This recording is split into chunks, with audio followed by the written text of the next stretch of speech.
예배의 시간이 될 수 있도록 아버지 하나님 인도하여 주시옵소서. 이 시간 찬양과 말씀 가운데 주님께서 언제나 함께 하실 것을 믿사오며 예수님의 이름으로 기도드립니다.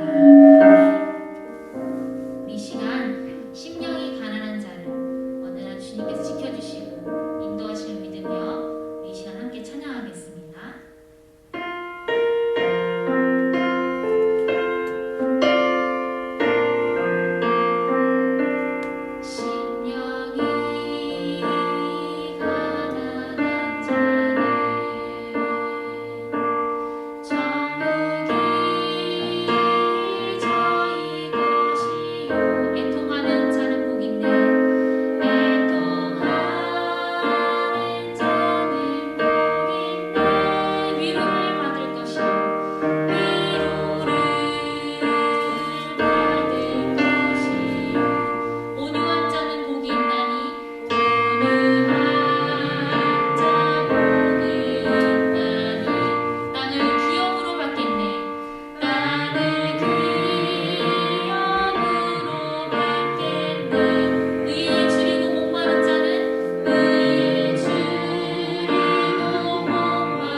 우리 목소리를 다하여 함께 찬양하겠습니다.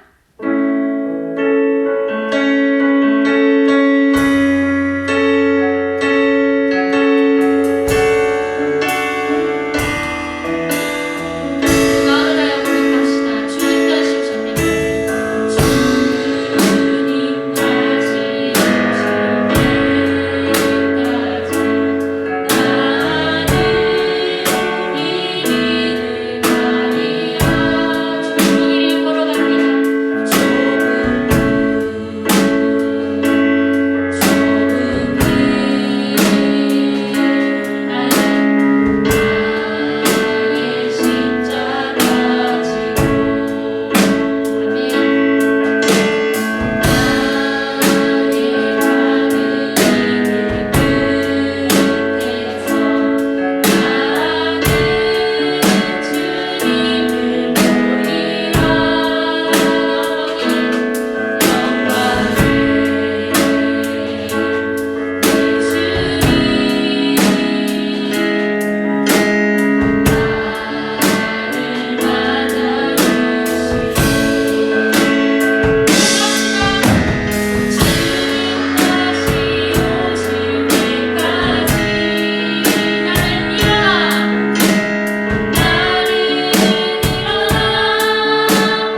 기도할까요? 주님, 하나님께서 우리를 참 많이 사랑해 하셔서 우리를 구원하시고자 보내주신 예수 그리스도, 그 예수 그리스도를 주님이라고 고백하며 오늘도 저희들이 예배합니다. 우리의 믿음을 연락하여 주시고 우리 주님 영광을 받으시며 하나님께 다가가는 저희들 되도록 은혜 베풀어 주시기를 원합니다. 받은 바 은혜를 생각하며 물질을 믿음의 고백으로 드리오니 성령으로 거룩하게 하시사 예물이 하나님 나라에 합당하게 하시고 이 세상에서 그리스도인으로 살아가는데 부족함이 없는 예배자가 되도록 역사해 주시옵소서. 하나님을 영화롭게 이웃을 유익하게 하는 삶을 살아가는 데 필요한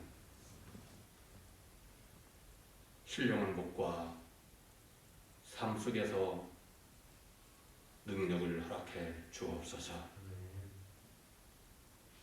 우리 마음속에 하나님이 기뻐하시는 신실한 믿음을 항상 부어 주옵소서. 말씀 증거하는 종에게 성령으로 충만케 하시고 듣는 모든 무리들에게 감동 감화를 허락해 주시어서 예수님의 형상을 닮아가는데 더 다가갈 수 있도록 은혜 베풀어 주옵소서. 예수님 이름으로 축복하며 기도합니다. 아멘.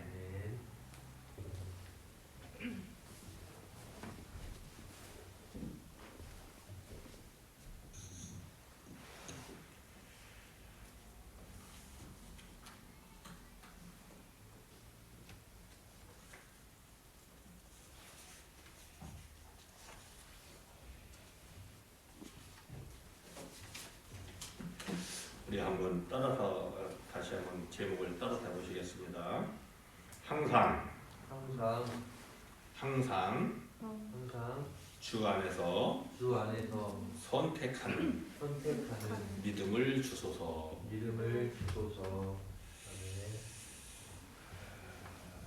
우리가 우리의 삶 자체가 순간순간 무언가를 선택하는 거잖아요. 우리가 시간의 단위를 초, 분, 시, 또 하루, 한 주, 한 달, 등등 이렇게 하는데 그 매 순간순간마다 우리는 뭔가를 결정하고 그거를 내 언행을 선택을 합니다. 근데 그 선택이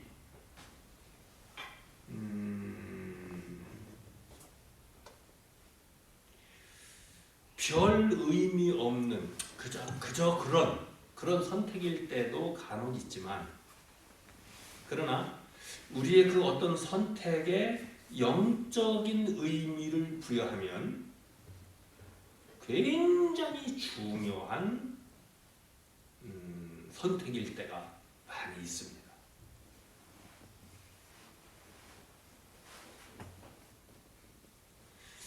우리 지금 그 청소년들은 이런 광고를 잘 모르는 사람이 많겠지만 기성세대들은 이런 광고에 익숙해져 있습니다. 지금 LG전자가 옛날에 금성전자였습니다. 그 금성전자 때 TV 선전 유명한 거 있죠? 순간의 선택이 10년을 좌우한다. 금성전자 그 TV를 결정을 하면 10년 동안은 무난히 잘 쓸 수 있다. 또 금성전자에서 나오는 여러 제품들, 대한 품질 보장을 10년을 했는데 그때 당시에 10년이면은 어마어마한 좋은 것을 선택한다라는 그런 의미의 기준이었었습니다. 그런데 일상생활 속에서 어떤 그 생활에 필요한 일반적인 의미의 그 금성전자 제품을 선택을 하면 10년 정도는 의미 있는 선택이었다라는 것을 부여할 수 있겠지만 하나님 말씀을 적용해서 선택할 것이냐 하나님이 원치 않으시는 것을 선택할 것이냐에 대한 기로에서 영적인 의미를 부여하는 선택이 된다면 10년의 문제가 아니고 평생의 문제이거나 아니면 더더욱 영원한 기간에 그 선택이 어떤 의미가 우리에게 오는지에 대한 의미를 부여할 때가 많이 있다 그 말입니다. 오늘 본문 말씀 유대인들의 선택은 어떤 의미일까를 살피면서 우리는 오늘날 어떤 선택을 하고 있고 앞으로 어떻게 선택해야 될까에 대한 의미들을 좀 살펴보는 시간 갖도록 그렇게 하겠습니다. 예수님께서 나귀를 타시고 나 지금 예루살렘 성 안으로 들어갈 거야 그렇게 하시면서 쭉 이렇게 지나가실 때에 그 수많은 군중들이 몰려들면서 우리의 구원자입니다. 당신은 우리의 구원자가 되셔야 됩니다. 당신은 우리의 왕입니다 라고 하면서 소위 호산나 호산나를 외치면서 예수님을 왕으로 대접을 했습니다. 당신이 왕이 되셔서 우리를 이 로마의 폭정에서 해방시켜 주시고 그래서 우리의 왕으로 당신의 영광을 누리시오 이렇게 하면서 호산나 호산나 하면서 당시의 호산나라고 하는 것은 인간이 어느 사람에게 할 수 있는 최고 극치의 칭송입니다. 그거보다 더한 칭송은 없습니다. 인간이 사용해서는 언어 가운데서 그 누구를 향해서 당신은 우리의 호산나입니다 라고 말한다고 하는 것은 그거는 신적 위치에 놓을 만큼의 칭송입니다.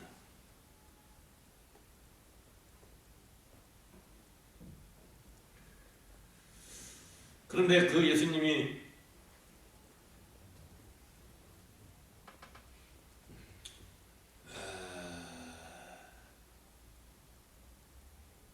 예루살렘 성에 들어가기 전에 사람들에게 잡혀서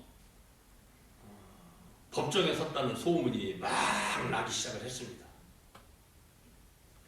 그런데 이 예수님이 법정에 서게 됐던 그 빌라도 법정에 서게 됐던 과정을 27장 1절에 보면 예수님을 잡아간 무리들이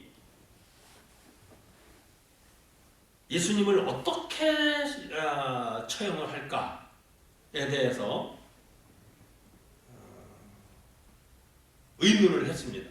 근데 27장 1절에 보니까 새벽에 모든 대제사장들과 백성의 장로들이 예수를 죽이려고 함께 의논하고 결박하여 끌고 가서 총독 빌라도에게 넘겨주니라 이렇게 기록되어 있습니다. 죽이려고 누구한테 넘겨주기로 선택했다 그랬어요? 빌라도에게. 근데 이때 당시에 모든 대제사장들과 백성의 장로들은 자기들의 권력으로 예수님을 죽일 수도 있었습니다. 그런데 이 사람들은 자기들 손에는 피를 묻히지 않기를 바랬습니다. 왜? 그때가 6월절이었습니다. 그러니까 그런 절기에 예수님을 죽이는 그런 일들을 한다고 하는 것은 그들에게 엄청난 타격을 줄 수 있는, 하나님 앞에 죄를 짓고 백성들에게 그 비난을 받을 수 있는 선택이었었기 때문에 이 사람들은 이렇게 생각해요. 야, 예수님을 죽이는데 우리가 죽이지 말고 빌라도가 죽이도록 그렇게 하자라는 선택을 해서 예수님을 빌라도에게로 끌고 갔습니다. 오늘 본문 말씀은 모든 대제사장들과 백성의 장로들이 예수님을 죽여달라고 빌라도에게 데리고 갔을 때 그들과 예수님을 앞에 놓고 지금 쉽게 말하면 원고와 피고를 앞에 놓고 재판을 하고 있는 장면이 오늘 본문입니다. 빌라도는 성경에는 그런 것들이 자세하게 나와 있지 않지만 이스라엘 역사라든지 이때 당시의 상황에 대해서 기록되어 있는 문헌들을 보게 되면 빌라도는 어마어마한 책략가입니다. 똑똑합니다. 엄청난 정치력을 가진 사람이고요. 로마에 어마어마하게 충성하는 사람이었습니다. 때문에 이 사람들이 왜 예수님을 죽이려고 하는지 잘 알고 있었습니다. 그래서 빌라도도 자기 손에 피를 묻히기를 원치를 않았습니다. 그래서 어떻게 해서든지 놓아주려고 오늘 본문에 보게 되면 여러 가지 말들을 하죠. 이 사람 빌라도는 바라바라고 하는 그때 당시에 큰 죄인을 살려주고 싶었던 것이지요. 그래서 이렇게 말합니다. 야, 여러분들 보세요. 여러분들이 6월절이 되면 감옥에 있는 죄수들 가운데에서 죽을 죄가 있는 사람들 가운데에서 여러분들이 원하는 한 사람을 내가 살려주는, 석방해야 하는 그런 제도가 우리가 있지 않습니까? 그런데 그 바라바라는 그 죄인과 이 예수 둘 중에 하나 내가 살려주고 싶은데 그건 뭐예요? 나는 사실 예수를 살려주고 싶다 그런 말이잖아요. 근데 여러분들 선택을 하시오. 선택하는 자를 내가 살려주겠어. 그러니까 이 백성의 대제사장들과 장로들이 군중들을 선동을 시켜서 예수를 죽이고 바나바를 달라고 선택하라 이렇게 뒤지려고 합니다. 그래서 백성들은 그들의 모의에 인정을 하고 불과 며칠 전에 호산나를 외쳤던 이 수많은 군중들은 예수를 죽이라고 빌라도에게 요청을 합니다. 그래서 빌라도가 할 수 없이 예수님을 내어주면서 이렇게 말을 합니다. 예수를 죽이는데 내가 내어준다. 너희들의 요구들, 너희들의 선택대로 나도 선택을 한다. 그런데 이 사람이 죽는 거에 대한 그 죄값은 나는 없어. 너희들이 줘. 이렇게 말합니다.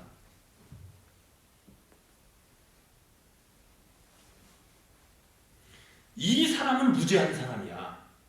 근데 너희들이 예수를 버리고 바라바를 선택했기 때문에 할 수 없이 이 사람의 피를 흘리는데, 무죄한 사람이지만 피를 흘리는데 그 피는, 그 피값은, 죄값은 내가 아니다. 너희들이야. 그러니까 거기 있는 모든 사람들이 이렇게 외칩니다. 한번 따라서 합시다. 25절.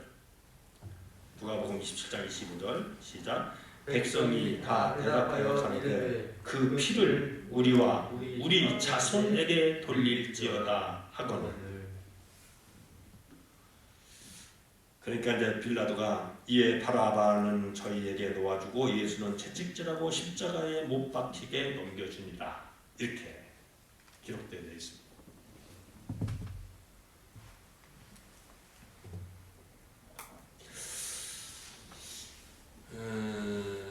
여러분, 그 예수님의 그 피 값을 우리와 우리 자손에게 돌릴지어다. 이 사람들이 이렇게 그걸 선택을 했습니다.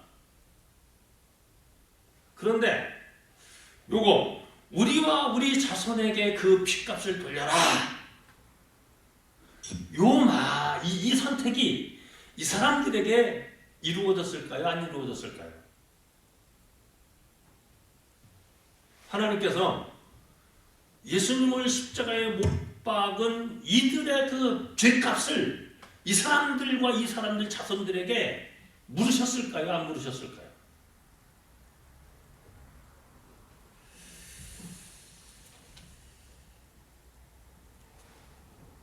다시 한 군데 말씀을 좀 살피도록 그렇게 하겠습니다. 우리 누가복음 21장 가보겠습니다.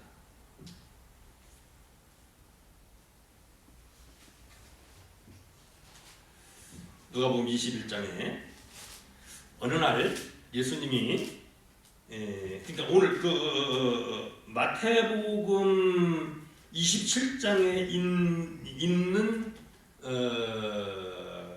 그 말씀하고 요 누가복음 21장에 있는 말씀하고 이렇게 그 연결을 지어야 아까 제가 여러분께 드렸던 질문에 대한 답을 찾을 수가 있습니다. 어느 날 예수님이 예루살렘 성전에 가셔서 사람들이 헌금하는 모습을 보셨습니다. 그때 이제 우리가 흔히 말하는 2렛돈 생활비 전체를 헌금으로 드린 여인의 사건이 나옵니다. 그래서 그때 예수님이 그를 칭찬을 하였습니다. 그런데 거기 모여있던 어떤 사람들 가운데에서 어느 한 사람이 예수님에게 거기 21장 5절 어떤 사람들이 성전을 가리켜 그 미석 아름다운 돌이죠. 아주 좋고 아름다운 돌과 헌물로 꾸민 것 금이 많이 들어갔습니다. 당시 예루살렘 성전을 지을 때에 꾸민 것을 굉장히 대단한 것을 이렇게 말합니다. 예루살렘 성전 보세요. 예수님 저렇게 참 훌륭한 건물입니다. 아름다운 건물입니다. 좋은 건물입니다. 이렇게 말합니다. 그러니까 예수님이 이렇게 말씀하십니다. 6절 여러분 눈으로 읽어보세요. 너희 보는 이것들이 날이 이르면 돌 하나도 돌 위에 남지 않고 다 무너뜨리우리라. 저희가 물어 가로되 선생님이여 그러면 그 어느 때에 이런 일이 있겠사오며 이런 일이 이루려 할 때에 무슨 징조가 있겠습니까? 이 사람들이 눈에 보이는 건물에 대해서 그 영광스러운 것으로 얘기했을 때에 예수님은 이거 예루살렘 성전이 돌로 지었단 말이에요. 그런데 돌 하나도 남지 않고 다 무너뜨려질 날이 올 것이다. 이거는 당시 이스라엘 백성들에게 어마어마하게 충격적인 얘기입니다. 왜냐하면 성전은 곧 하나님, 율법에서 말하는 하나님을 말하는 것이죠. 하나님은 곧 성전이라는 공식 그들에게 있었습니다. 그래서 그 성전의 웅장함과 거대함과 어떤 아름다운 것을 보면서 하나님이 여기 함께 계셔서 우리를 언젠가는 해방시키시고 독립시켜 주실 거야라는 비시온의 영광을 그들은 꿈꾸고 있었는데 아니 이게 예수가 저 무너져 돈 하나도 남죠 이렇게 말을 해버린 겁니다. 그러니까 백성들이 놀라서 언제 그런 일이 일어날 것이고 그런 일이 있기 전에 어떤 징조들이 세상에서 일어날 겁니까? 라고 묻습니다.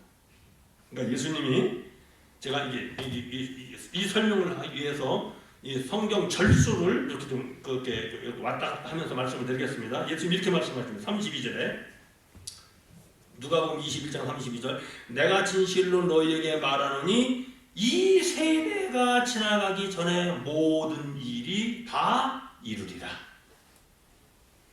이 세대가 지나기 전에 그건 무슨 말이에요? 여기 있는 너희들이 죽기 전에 그런 말이에요. 불과 얼마 지나지 않아서 이런 일들이 다 이루어질 거야 라고 말하는데 징조는 이런 징조가 있을 것이다 이렇게 말씀을 하십니다. 앞에 몇 가지 일들이 있는데 그 가운데에서 20절 한번 보겠습니다. 20절 누가복음 21장 20절 너희가 예루살렘이 군대들에게 에워싸이는 것을 보거든 그 멸망이 가까운 줄을 알라. 그때에 유대에 있는 자들은 산으로 도망할지며 성내에 있는 자들은 나갈지며 초원에 있는 자들은 그리로 들어가지 말지어다. 이 날들은 기록된 모든 것을 이루는 형벌의 날이니라. 그날에는 아이 벤 자들과 젖 먹이는 자들에게 화가 있으리니 이는 땅에 큰 환난과 이 백성에게 진노가 있겠으니로다. 저희가 칼날에 죽임을 당하며 모든 이방에 사로잡혀 가겠고 예루살렘은 이방인의 때가 차기까지 이방인들에게 밟히리라. 이렇게 기록되어 있습니다.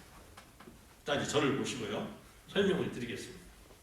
예수님의 이 말씀이 그 세대가 지나기 전에, 다시 말하면 이 말을 듣는 너희들이 살아있을 때 이루어지리라라고 한 이 말씀이 이루어졌을까요? 안 이루어졌을까요?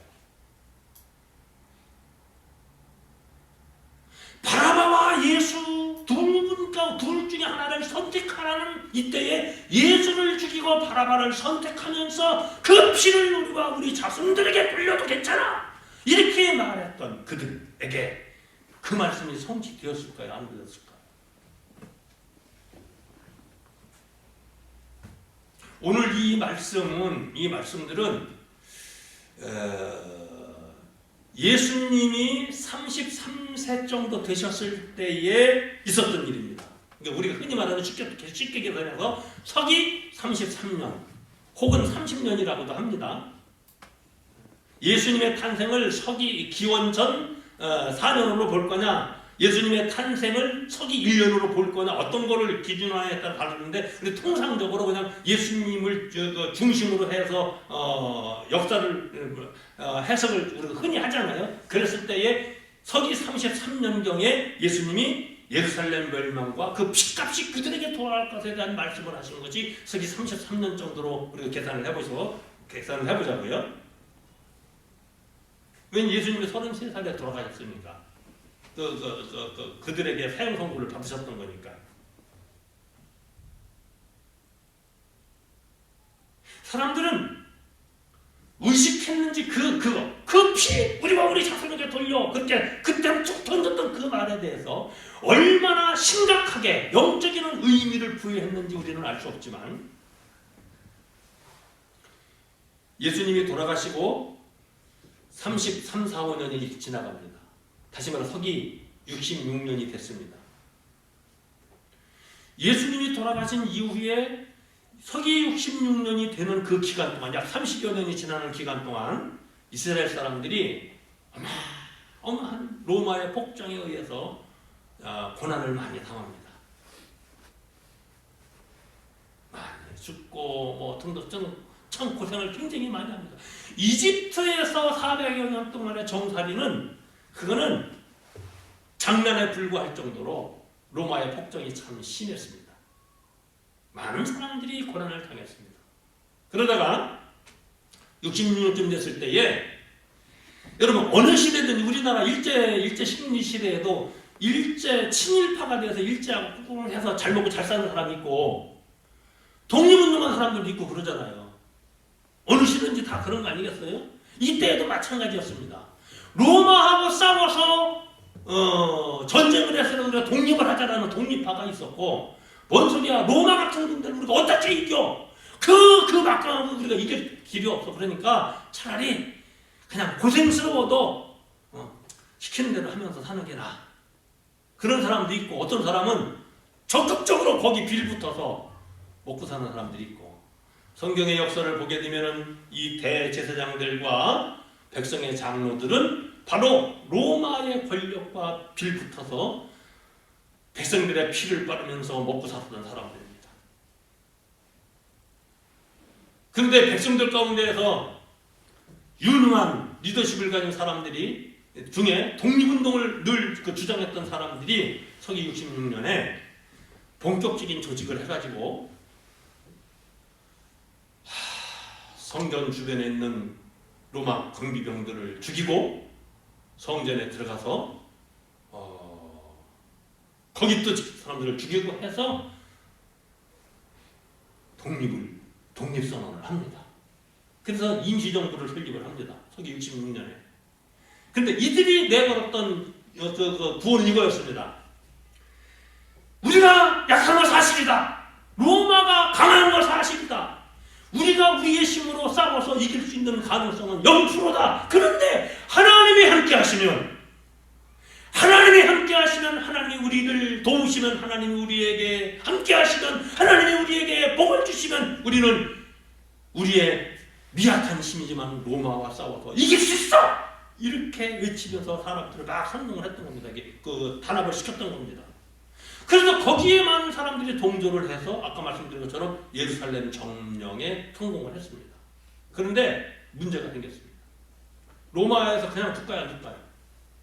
로마 안 둡니다. 그래서 저쪽 다른 나라에 있었던 아주 막강한 군대인, 그걸 우리는 로마 12군단이라고 표현을 하는데, 로마 12군단 사람들을 동원시켜서 예루살렘 탈환 작전을 했는데, 놀라지 마세요. 이스라엘 백성들이 사실 그 사람은 큰 군사훈련을 받은 사람들이 아니지 않습니까? 일반 사람들 가운데에서 독립운동하는 사람들이었습니다. 그런데 이 사람들이 로마 12군단이라고 하는 어마어마한 병력을 무찌릅니다. 이깁니다. 그러니까 하나님이 우리에게 복을 주셨어, 하나님이 우리에게 축복하셨어, 함께 하셨어, 와 하면서 이 사람들이 더 넓은 지역으로 운동을 확산해 나가려고 합니다. 그러면 로마 총독이 이제 이때는 거기 그 빌라도가 로마 총독은 아닙니다. 세월이 많이 지났으니까 다른 사람이 로마 총독인데, 이 사람이 군대를 동원해서 예루살렘 탄환을 하려면 황제의 명령을 받아야 되는데, 그래서 전령을 보냅니다. 그런데 지금처럼 스마트폰이 발달되고 스마트폰으로 연락하고 그러는 게 아니잖아요. 그러니까 가장 빠른 수단이 그때 당시에는 말인데, 그러면 한 번 가는데 두세 달, 오는데 두세 달 이렇게 걸리는 거예요. 그러는 가운데 로마 황제가 죽습니다. 그때 당시에는 그 폭군 네로가 로마 황제였는데 로마 황제가 죽습니다. 그러니까 전령이 오다가 황제가 죽었다! 그러니까 전령이 돌아가게 되고. 그런데 참 희한한 것은 말이에요. 이 항전주의자들이 예루살렘 성전을 점령해서 임시정부를 설립을 하고 독립 성공했다고 막 이렇게 외치는 동안에 로마에서 전령이 올 수 없는 상황이 4년이 걸려버리게 됩니다. 왜? 네로 황제가 죽고 몇 달 만에 황제가 들어서면 그 황제가 또 몇 달 만에 죽고 또 몇 달 만에 또 죽고 이렇게 가지고 4년 동안 3명의 황제가 바뀝니다. 그래서 이 이스라엘을 그 성전 예루살렘을 갖다가 탈환할 거에 대한 공격 명령이 늦어지게 됩니다. 그래서 그때 당시에 이 이스라엘 총독으로 와 있던 베스파시아누스라고 하는 사람이 내가 차라리 가서 황제돼야 되겠다 해가지고 로마로 가가지고 그 사람이 반란을 일으켜서 그 사람이 황제가 됩니다. 그리고 예루살렘 탈환 명령을 내립니다. 이 명령을 받은 로마 군인들이 와서 보니까 점령을 할 수가 없는 거예요. 왜? 이게 저기 뭐야 우리가 이 예루살렘 성전 이렇게 놓고 본다면 오른쪽은 자연적인 지형이 쭉 평사진 비탈길 이게 골짜기입니다. 그리고 이렇게 북쪽하고 서쪽 이쪽은 성을 원래 견고하게 써서 예루살렘 성을 쌓아가지고 이거를 공격해서 점령한다는 것은 굉장히 손실을 많이 봐야 되는 상황이었습니다. 그래서 로마군 대장이 전략을 수립을 할 때 어떻게 하냐면은 예루살렘 성 전체를 포위를 합니다. 예수님이 멸망의 날이 다가오게 되면 무슨 일이 있을 거라고 그러셨어요? 35년 전에 예언하시기를 뭐라고 그러셨어요? 예루살렘이 군대들에게 에워싸이는 일이 생긴다. 그랬죠? 성을 부순다고 그러진 않았어요. 군대들이 에워쌀 것이다. 그러면 멸망이 가까웠다는 것을 알아라.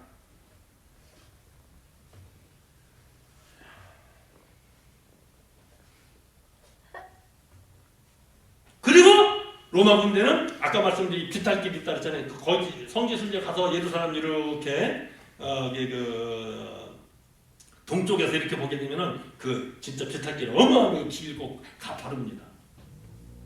거기를 올라가면은 예루살렘의 그 성 안에 있는 그 사람들에게 그 많은 피해를 보게 되니까 여러분 그때 당시에 예루살렘 성 안에 120만 명이 있었습니다. 인구가 어마어마한 숫자죠. 120만 명이 평택 인구를 지금 한 50만 60만 보잖아요. 120만 명이 있었는데 그거 어마어마한 숫자잖아요. 그 사람들은 지금 뭐에 지금 성취되어 있어요? 하나님이 우리와 함께 하고 계시다. 이거 어마어마한 국민 전투력이거든요. 이거요. 무기력하게 있지를 않고 거기에 사기 충전되어 있던 이 사람들이었는데 120만 명이 있는데 그래서 로마군들이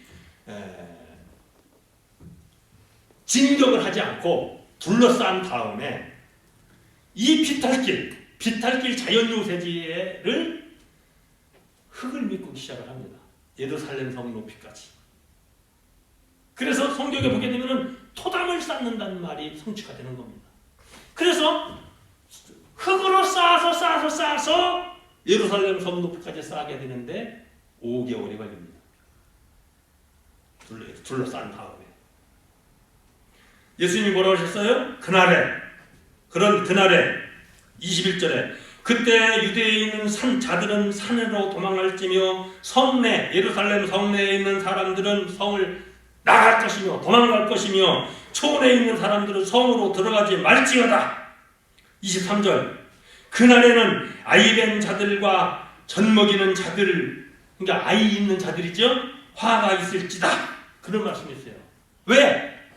그날은 하나님께서 형벌을 주시는 날이고 그날은 하나님이 징벌을 내리시는 날이기 때문이다. 자, 여기 잘 보십시오. 이 사람들은 지금 뭐라고 생각하고 있어요? 그 예수님을 죽이는 선택을 했던 사람들은 뭐라고 말하고 있어요? 하나님이 우리와 함께 하시고 하나님이 우리에게 보호해 주셔서 우리가 지금 로마 군대와 싸워도 이기고 있고 이렇게 지키고 있다. 이렇게 생각한다 그랬습니다. 자기들의 선택에 대해서 그들은 그렇게 해석을 했습니다. 의미 부여를 했고. 그런데 예수님과 하나님은 뭐라고 말씀하십니까?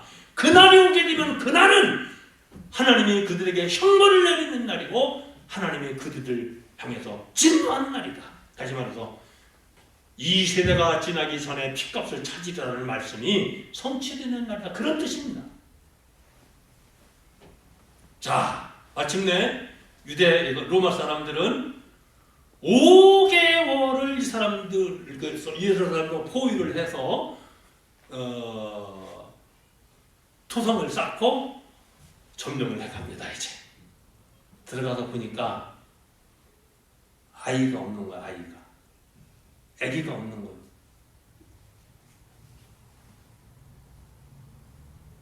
유대전쟁사를 보면 그런 글들이 나오는 거예요. 가서 아이가 없는 거예요. 아이들 다 어떻게 됐을까요? 어른들이 배가 고파서 아기를 식량으로 쓴 거예요.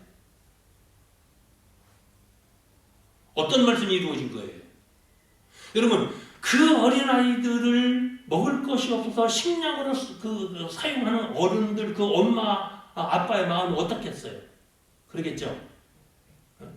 그러니까 저는 이런 것들을 보면서 마음이 너무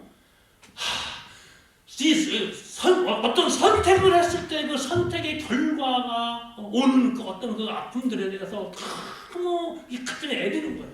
그거를 볼 때 얼마나 그 부모들의 마음이 그렇겠어요. 그러니까 예수님의 무슨 말씀이 성취가 된 거예요. 그날에는 아이된 자들과 어린아이를 가진 사람들이 그들에게 화가 있을 것이다. 자기가 낳은 자기 새끼를 식량으로 사용해야 돼. 이 사람들은 5개월 동안 그렇게 견디면서 하나님이 기적을 베푸셔서 자기들을 살려주실 것이라고 믿고 선동하는 사람들에게 뛰어서 그 자리에 있었던 거예요. 나가지도 않고. 성경에 뭐랬어요? 살고 싶어서라면 나가 그랬잖아요. 근데 안 나간 거예요. 기록에 의하면 120만 명이 그 안에 살고 있었다 그랬죠. 로마군들이 들어가서 몇 명을 칼날로 죽였을까요? 오늘 본문에 보게 되면은 24절에 저희가 그날 칼날에 죽임을 당하며 모든 이방인에 사로잡혀 가겠고 그랬어요. 120만 명 가운데서 몇 사람이 로마군의 칼날에 죽었을까요? 여러분 놀라지 마세요. 110만 명이 그때 죽었답니다. 나머지 몇 명 남았어요? 약 10만 명 정도 남았겠죠. 9만 8천 명이 포로가 되어서 로마로 다 노예로 끌려갔답니다. 로마로 끌려간 9만 8천 명의 노예들 대다수는 어떻게 됐을까요? 오늘 본문에 어떻게 말했습니까? 이방에 사로잡혀가겠고 그랬잖아요. 로마 사람들은 포로로 잡아간 그 사람들을 전 세계로 팔아버렸답니다. 노예로.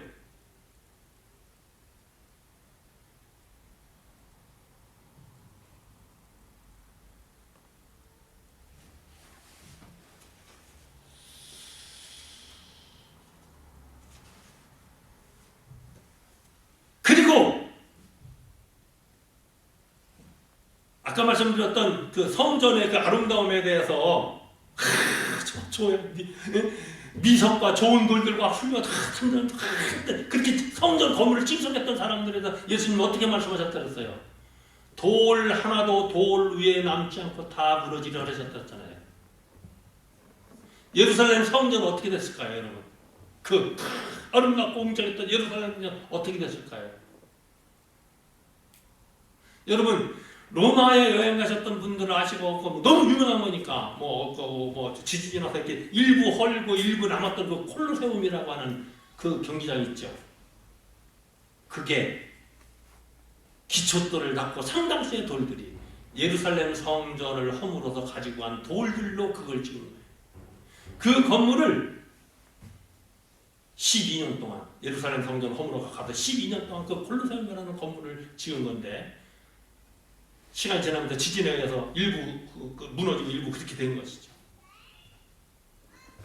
콜로세움 건물에 저는 아직 못 가봤습니다만 지금도 가면 그 콜로세움 건물을 지으면서 가장 중요한 위치에 문설주에 예루살렘 성전에서 가지고 간 돌 일부에다가 조각을 세우는데 이스라엘 유대 사람들이 포로로 끌려와서 잡혀가는 그런 장면을 조각한 글들이 그 그림이 지금도 있답니다.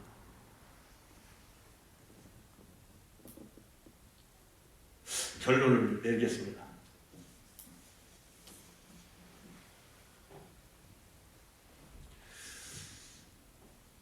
그들의 그날의 선택은 그렇게 지금까지 말씀드린 것처럼 전개가 됐습니다. 오늘날 우리는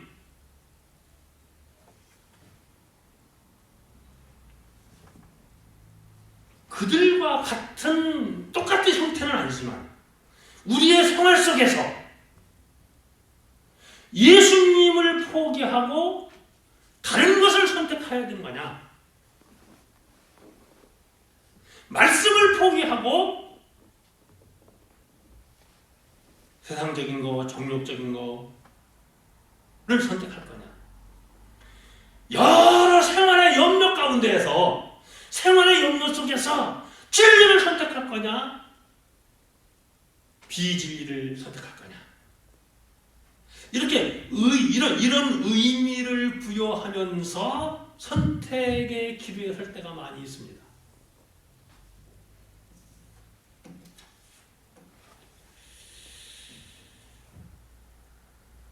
그러면서 그 선택을 하면서 우리들 스스로의 선택에 대해서 그것이 죄임에도 하나님의 뜻과 어긋난 것임에도 불구하고 가능하면 이렇게 그래 잘 될 거야, 좋게 될 거야, 내가 그래도 지혜롭게 했어, 등등 이렇게 좋은 의미를 부여하면서 꿋꿋하게 그 길을 끝까지 걸어갈 수 있을 것이고요. 만약에 그런 선택을 했을 때 얼른 회개라고 하는 선택의 과정을 통해서 하나님께로 돌아올 수도 있겠죠. 아니면 애초부터 믿음을 가지고 성령의 감동을 따라서 하나님의 인도하심을 따라서 하나님이 기뻐하시는 선택을 하는 경우들도 있겠지요. 이렇게 본다면 선택의 기로에서 우리들이 굉장히 신중하게 조심스럽게 기도하면서 하나님의 인도하심을 구하는 겸손한 자세로 하나님께 나아가는 것이 너무너무 중요하다. 그래서 예수님은 이 세대가 지나기 전에 이게 다 이룰 거야 라고 말씀하시면서 우리에게 한 가지 이렇게 권면을 하십니다. 누가복음 21장 34절을 다 같이 읽고 말씀을 마치겠습니다. 누가복음 21장 32절에서는 진실로 너에게 이르노니 이 세대가 지나가기 전에 이 모든 일이 다 이룰 거야 이렇게 말씀하시면서 34절에 이렇게 권고하십니다. 다 같이 읽습니다. 시작. 너희는 스스로 조심하라. 그렇지 않으면 방탕함과 술취함과 생활의 염려로 마음이 둔하여지고 뜻밖의 그날이 덫과 같이 너희에게 임하리라. 선택의 순간에 말씀을 따라 주의 인도하심을 따라 선택하기 위해서 늘 스스로 조심해라. 조심 하나님 앞에 경건되게 살아라. 그런 말씀이 되겠지. 기도하시겠습니다.